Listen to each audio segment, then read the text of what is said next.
Welcome to the Grow Your Business and Grow Your Wealth podcast with Gary Heldt. Gary is an expert in helping business owners put together a plan that will provide a better future for their businesses, themselves, and their families. On the podcast, Gary interviews other professionals who share his vision, and together they share secrets and strategies any business owner can use to build a better financial foundation for your business and your life. Welcome back to the podcast. This week, our guest is Pamela Starr with Starr & Company. Pamela, thank you for joining us today. I'm very happy to be here today. Great. So, as a leading authority in small business marketing, what made you get into this and what made you want to help entrepreneurs with their business marketing? Great question. I am the child of an entrepreneur. And when I was young, I watched my father grow his business, struggle quite a bit with the business, and work constantly on the business, which meant that vacations and trips to Disney World were kind of few and far between. And so I always said, I will never do that. I want to have a real job with paid vacation, and always wanted to know where my next paycheck was coming from. Fast forward to 2002, I guess it was, I found myself with a great paying corporate job. I was also a single mother by that point in my life. And what I found was trying to balance the needs of my job with the needs of myself and my child was a real struggle. I was leaving work early every day, according to my boss, and I was showing up late every day, according to daycare. And finally, I said, I can't do this anymore. And so I put a tremendous amount of thought into it. And I decided, you know what? Maybe it's time for me to become self-employed. And I paid off all my bills. I built my savings. And in that 1 year time period, I did a lot of research. And so in March of 2003, I left my good paying corporate job and, went out there by myself. Everybody was shocked. They said, Pamela, how can you do that? What are you going to do about health insurance? What about your 401k? Maybe you should just do it part-time on the side. And it was like, I have no time to do anything part-time on the side.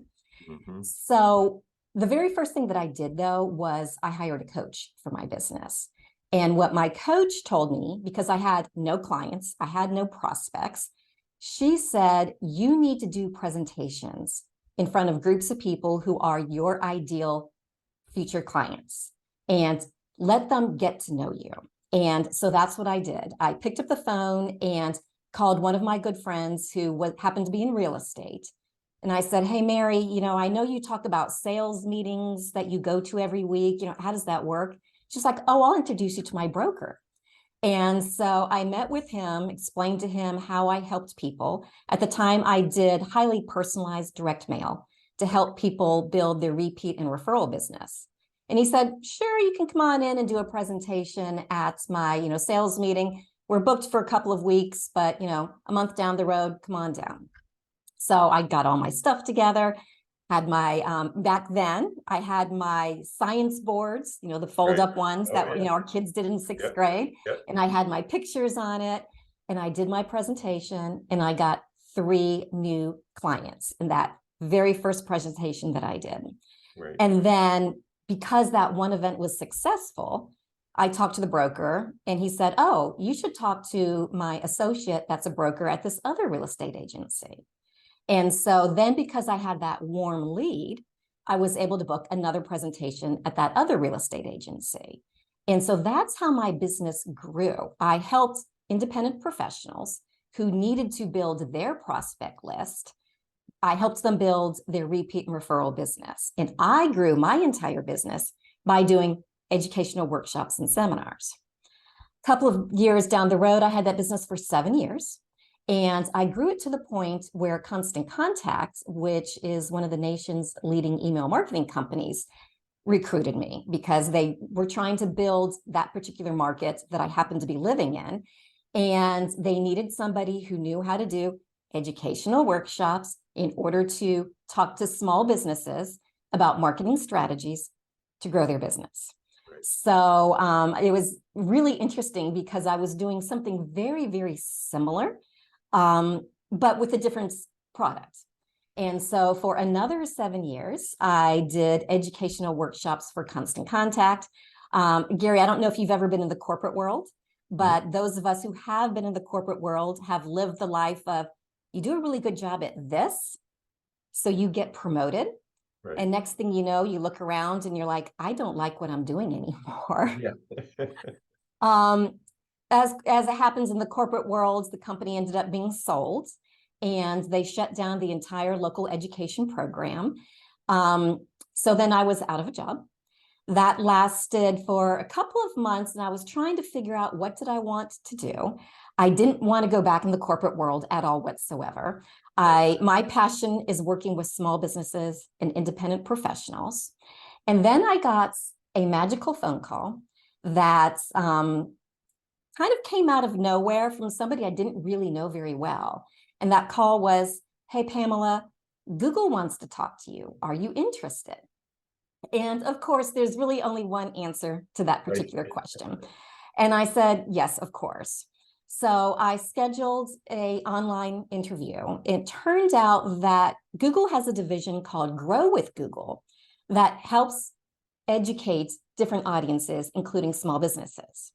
And so the woman who I had my interview with was the person in charge of one of Grow with Google's local education teams. And we scheduled the interview. I did some background research on her.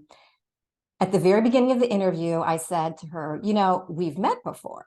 And she said, where did we meet before? And I said, we were both speakers at this big event. And, you know, I mentioned the event. She said, I remember you. You were wearing a red dress. You're in. And so what I learned through all those experiences is me doing educational workshops and seminars to small businesses. That's what opened up the door to everything for my professional business. I've been a speaker for Google. It's a contract gig. Google's my client for 6 years now.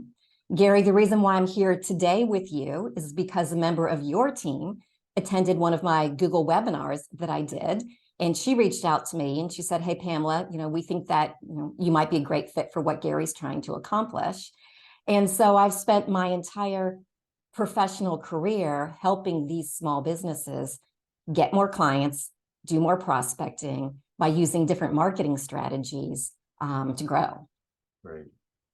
Now, you know, everybody thinks that, or not everybody, a lot of business owners think that, okay, you know, with my marketing and things like that, it's a set it and forget it thing. And, or, you know, what I've been doing for the last, 10, 15 years is good enough because it's got the business rolling in that I want.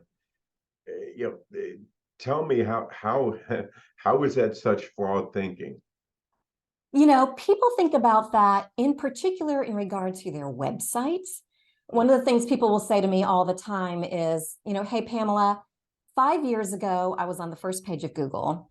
Today, I'm on page 3 of Google. I haven't changed anything on my website. How come Google doesn't like me anymore? And I have to, you know, let them know it's not a matter of Google not liking you anymore. People get frustrated because Google changes its algorithms all the time. But what people need to understand is consumer behavior changes rapidly, especially now. We're filming this in 2023. Consumer behavior has changed incredibly since early 2020. And we all know that's because of our good friend COVID-19. Right. And so the concept of I build a website, it's static, I don't need to worry about it anymore, done. That's not going to get your business to where you need to be in 2024. And so people need to understand that it's a process, but ultimately, especially for people that are in professional services, you need people to know you, like you, and trust you. If they perhaps get a referral to you, the first thing they're going to do is they're going to look for your website. They are going to look for your social media. If your website looks out of date, out of touch, if the graphics look kind of homespun, they're going to think your business is out of date, out of touch. kind of homespun. And I think people don't realize that. They say, oh, I've got a website, but I get all my business through referrals. And my website's not really that important to me. Or they get frustrated because they think that they need to be number one on Google. Mm-hmm. And everybody wants to be number one on Google. Of course, I do. I imagine you do. The challenge with being hyper-focused on your Google rankings and trying to be higher than the other competitors you might have in your market is what that's doing is it's turning you and your business into basically a commodity. Right. You're saying there's nothing special about me. I'm just as good as any other CPA, or I'm just as good as any other financial planner. So I need to be number one. But really, businesses need to focus on what differentiates them and absolutely weave that into your online presence. Weave that into the other marketing strategies that you use. Do your podcast, do your YouTube channel, do your face-to-face presentations, or do your webinars, because that's what's truly going to add color to your business and help people say, yes, this person is perfect for me. And I'm not going to worry about those other businesses that might show up higher in Google's rankings. Right. Now, when it comes to the marketing, again, you're certainly saying, hey, you can't just set it and forget it. And you have a lot of experience with Google, which has its own, I'm going to say, has its own platform itself besides your own website, and keeping things updated, making sure that you're answering reviews and things like that people get, good or bad. When you work with your clients with this, how often are you meeting with them, and kind of how far out in advance are you actually putting together a marketing plan for? Yeah, so the clients that I work with, I coach people who really do want to grow their prospect list and their client list. We do a lot of focus on doing just what we're doing right now, which is having conversations with people who are their ideal future clients. That's really the core of how I support people. The other elements absolutely fall into that umbrella. So things like a Google business profile absolutely do need to be kept up to date. And that's where people's reviews on Google fit. Having said that, not all businesses are eligible for a Google business profile. And not all businesses really should, while you don't want to ignore it, but they should not spend all of their time focusing on their Google business profile. There's a lot of misconceptions about that. The Google business profile is an amazing tool that can help people in your local community discover you. Right. And so if you are, like you are, an accountant or CPA, if you only worked with people in your local community, perfect. Doggy daycare, you obviously only work with people in your local community, perfect. But I work with so many people now whose business, because of the results of COVID, has expanded. All of a sudden, they're no longer limited to just helping people in their local community who can get in their car, drive to their office, sit down in the waiting room for 20 minutes, and then have a 15-minute eyeball-to-eyeball conversation. They're able to help so many more people. And if that's the case, the Google business profile, yes, it needs to be up to date, but that is not going to drive the prospects to you if you're really trying to reach people nationwide. And businesses really kind of struggle with that concept. So it's something that I'm constantly reminding people. You do need to keep it up to date. Like you said, you do need to respond to your reviews, but that should not be, again, the overall arching part of your local marketing, unless you truly are a hyper-local business. Like I said, like the doggy daycare down the street. Right. I mean, I know I have found, even with my local clients, they've gotten to where they want to have the Zoom or Teams meeting or something like that, because they just look at, hey, this is so much more convenient that we can just talk face to face, and I don't have to take time off of work to come into your office, so forth and so on. And I know that that's something that more and more people are starting to do. How in the social media market and marketing side of things, how do we get that message out there where it's effective, where we're communicating effectively with our potential clients.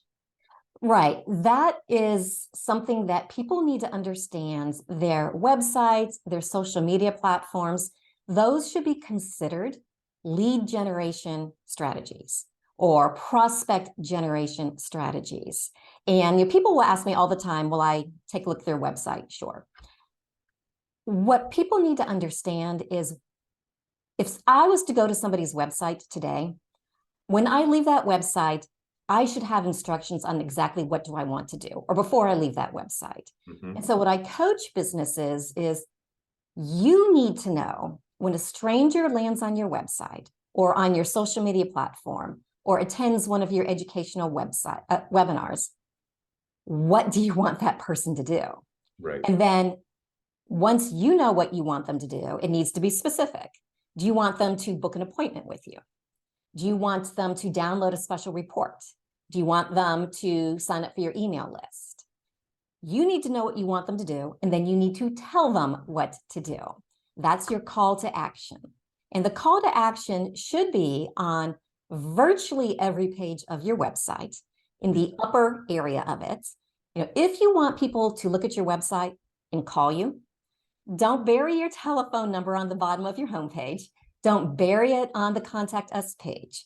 And I know sometimes people think, oh, it looks kind of cheesy, to have that big call now on there. But if you want people to call you, you have to tell them what to do. And it's the same thing with social media. People will say, oh, I posted that already. If you want people to call you based on your social media presence, you need to post on an ongoing basis. Sure, say it in different ways in different posts, but you need to be super clear what you want people to do. And that's, I think, something that a lot of small businesses don't think about that quite yet. They just say, oh, I want more business. I want my website to help me get more business. It's like, well, you need to be a little bit more clear about how you define that. Yeah, I mean, it's kind of, using that sniper rifle versus the shotgun. Yep. Yeah. You've also done a lot of professional training and things like that for different businesses. Lots of times I think that the people forget to do that with their team. What's your opinion on doing the team style professional training? It's funny, I was having a conversation with my sister, ironically, about this literally yesterday. We were talking about how on a team, it's not necessarily like we're all going to vote and do X, Y, and Z. Right. Also, there are some people who, we need them on our team oftentimes. They're very good at their one task.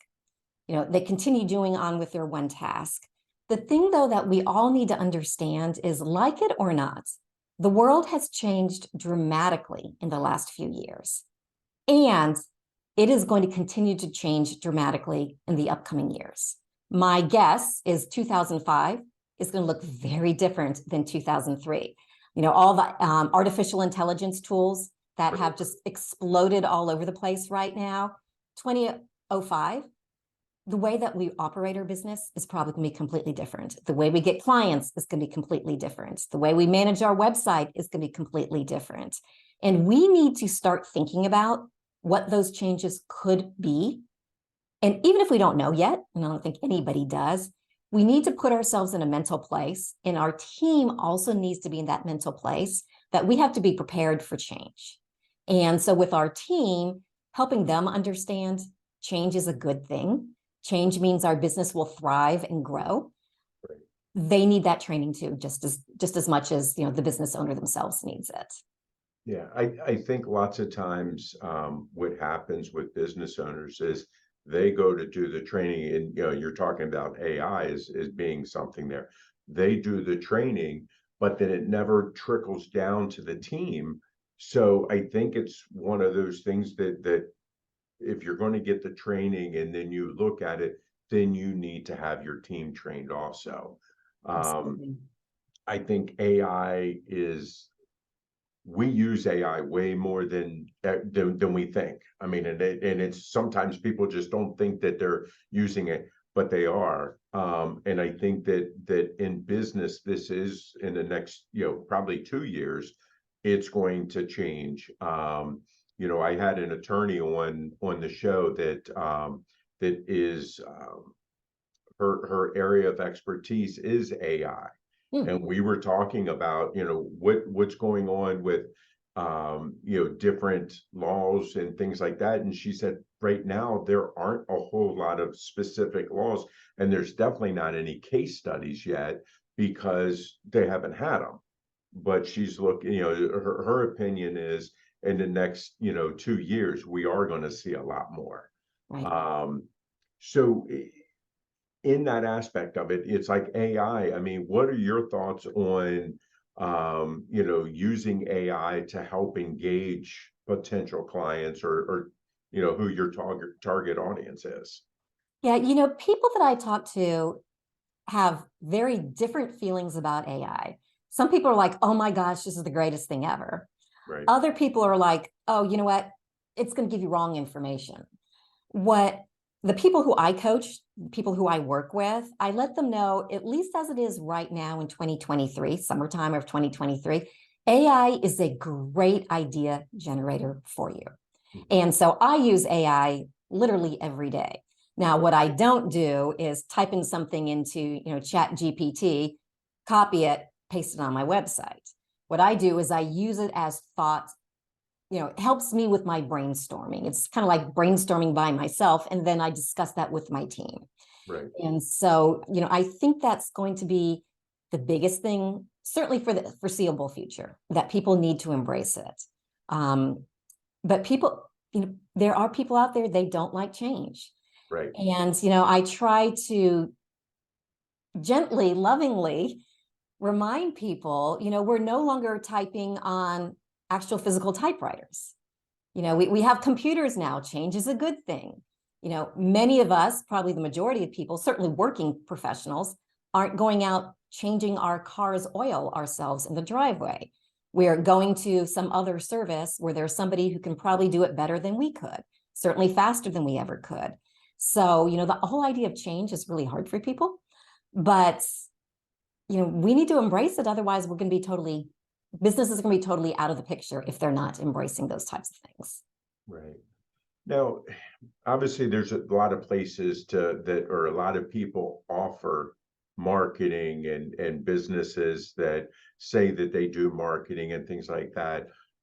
If our business owners are looking at hiring somebody to do marketing and things like that, what are some of the things that they really should be looking at in hiring, somebody, like yourself or another firm to do this for them?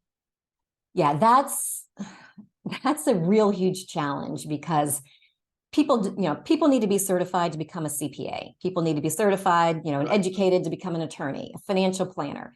People in that world, there are, criteria in order to present yourself as one of those professionals. In the marketing world, website development, social media marketing, it's kind of the Wild West out there. Mm-hmm. Having said that, there are a lot of organizations, including Google, that are now offering professional certifications. And that's not, a 1-hour webinar. That might be a 6-month-long program that somebody takes a real deep dive into. So I would say one of the things is look and see if people that have been referred to you, do they have those types of certifications or any certifications? But ultimately, when it comes to marketing, what people need to do is start asking the other business owners that they know, who developed your website, who does your marketing, who does your social media. The thing that I really caution business owners about is, my niece does it for me. She's on social media all the time, so she just does my stuff for me. Or, my brother-in-law, he likes, he's a programmer and he's good with, computers. So he built my website for me. And when I hear that, I suggest that they think, would you hire your niece to sit down with your next best prospect and convince them to become your clients? Or would you hire, your brother-in-law who likes to tinker with computers to, close your next best clients? Because really you need to be careful about that. But it's hard. And what I also suggest people do is if you have a contract with a marketing professional, build in milestones. And, this first chunk of time, we are going to achieve X. If that doesn't happen, we're going to either regroup or part ways. Way too often, I encounter people who have, signed up for a year-long contract with somebody who it's not working out, and they're frustrated. They're still having to pay this person. And then they say to me, what can I do about it? I'm like, I can't do anything about it. You're the one who signed the contract. Right. So they really have to do their due diligence. If they're a member of a chamber of commerce, ask other members, who do you use? Not necessarily the person who's also a member. That doesn't necessarily mean that they're the right provider. It's hard. Yeah. Now, I mean, you're on your website, you guys have a ton of free resources, that you guys offer. Is that something when somebody goes to look for a marketing type person, to be able to see that? Or is that something that you're just doing to differentiate yourself from others? Well, providing good quality education, that's something that's key in so many businesses. And so, obviously looking at a business professional's website, that's something that everybody does. So you do want to take a look at their website and see how are they presenting themselves. Now, there is sometimes the mindset of, the cobbler's kids have no shoes. Right. Because, everyone's so busy with their client's business that maybe they might neglect a little bit of whatever their primary core business is. But seeing information somebody has on their website, if they're a marketing professional, that could be a good question starter. Look and see, are they using good email marketing strategies? Is there a way for people to sign up for their email newsletter? Are they consistent with their communication? Basically, all the things you want your business to be, are they doing that? My number one thing, again, is the website. It needs to be a current website. I mentioned sometimes websites look kind of frumpy because they're a little bit dated. The other thing that's important to understand is if somebody has a website that was configured, if it was built 3 years ago, it was built on technology that was top of the line 3 years ago. And just like our cell phone, a 3-year-old cell phone works perfectly fine. You can call people, you can look at all your favorite apps, but it's not going to perform as quickly and as efficiently as a brand new a brand new cell phone. Right. So that's another thing that people don't always realize also. Right. Now, we've covered a lot of stuff here quickly. I could go on for hours because I always find that this is something fascinating, and I love learning new things about business. But what have I not asked you that you wish I had? One of the things people ask me all the time is, hey, Pamela, how can I get more prospects? And, ultimately, that's why all of this stuff exists. That's why your website exists. That's why your social media exists. What business professionals really need to understand is you need to get in front of, round number, 100 people, perhaps, in order to get 3 new clients at the end of the day. And so that's one of the things that people really, really need to understand is really just the math of it. It would be great if you only had 1 appointment and you got 1 new client and away you go. But really, people need to understand you need to constantly get in front of people on social media, ideally in person. If they belonged to local groups, if that's their business, if they do have a hyper local business, they need to be out there. They need to actually have people get to know them, like them, and trust them. So that way, then that person can either refer them, or that way that person can ultimately become their clients. It's so critically important because we only do business with people that we like. Very true. So if people like what they hear, they want to learn more about you, they want to learn more about your company, or even, hire you to help them, how can they reach out to you? Yep, the best way is through my website, which is PamelaStarRonline.com. I also have some training that's available. I've got an online course called 10 New Clients in 30 Days Guaranteed, and it teaches professionals how to get clients doing exactly what I have done for the last 20 years, which is doing educational workshops, seminars, and webinars.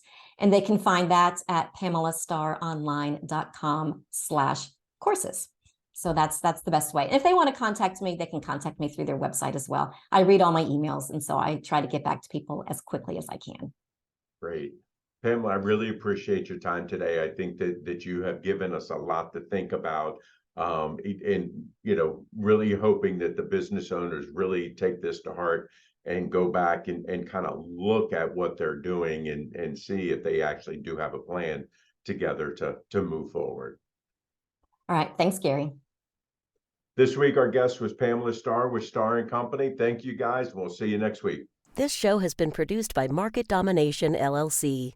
To discover how you can have your own show completely done for you and turn it into a real published book and become the authority in your marketplace, go to www.marketdominationllc.com/podcast offer.